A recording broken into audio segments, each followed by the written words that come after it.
funcionário do Departamento de Estado na questão da Guerra Fria, chamou-se George Kennan.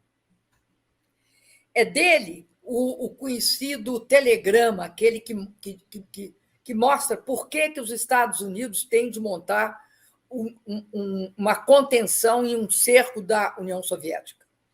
Esse senhor, chamado George Kennan, ele aponta a questão da ampliação dos limites da OTAN para leste como um grave equívoco.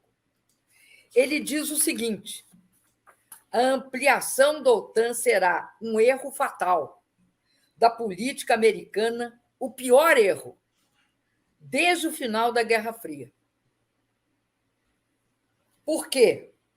Porque ela vai relançar uma atmosfera de Guerra Fria nas relações leste-oeste e orientar a política externa russa numa direção que não corresponde verdadeiramente a nossos desejos.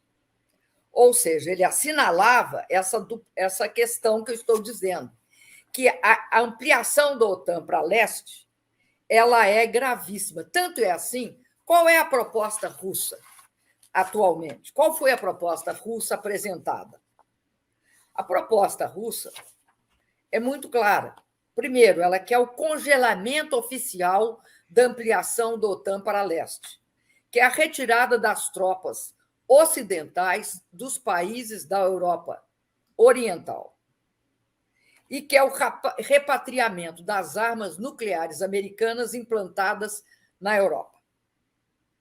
Esses são os três pedidos que, né, a Rússia reitera sistematicamente desde 99, 98, 99. São pedidos justos, na sua opinião?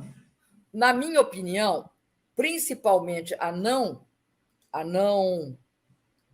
ampliação das fronteiras do OTAN para leste, respeitando os acordos realizados anteriormente, é fundamental para qualquer proposta de paz.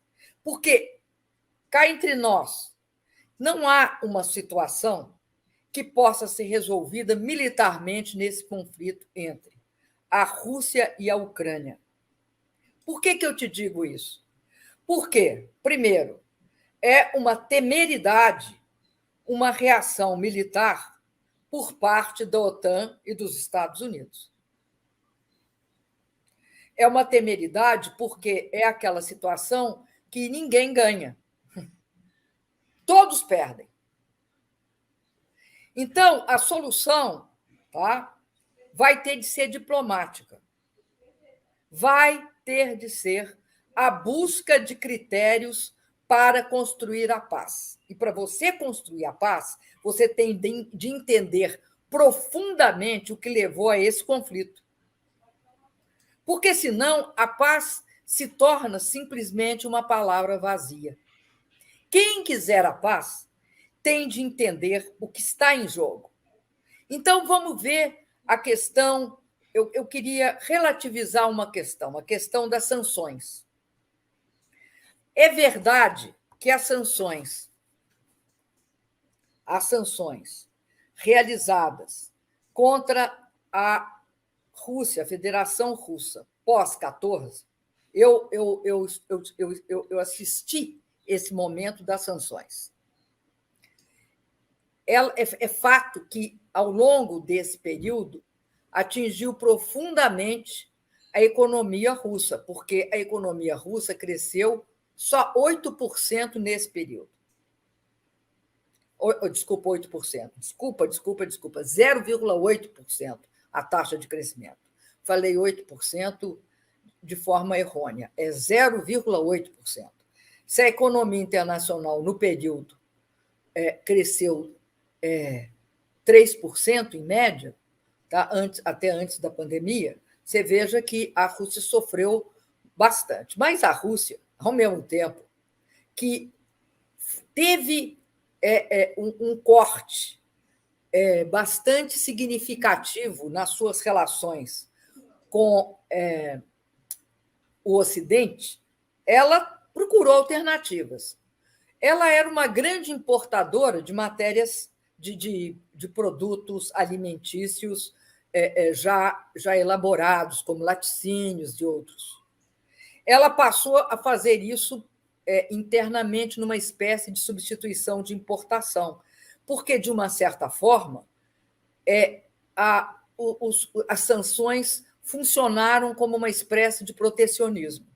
Mas, como ela não podia ficar só fechada em si, ela importava muitos produtos manufaturados, principalmente da Alemanha, ocorreu um dos fatos geopolíticos mais importantes: a aproximação da Rússia com a China. Então, o segundo país com maior capacidade militar se uniu ao segundo país com maior perspectiva de crescimento econômico, que pode virar a primeira economia do mundo até 2030. Então, essa junção entre a Rússia e a China é produto direto das relações interrompidas da Rússia com a Europa, notadamente a Alemanha. E isso vai significar muito também em termos energéticos, porque a Rússia vai mudar um pouco da sua rota de gás para a China. E também a Rússia vai começar um processo de se fortalecer para poder enfrentar futuras sanções.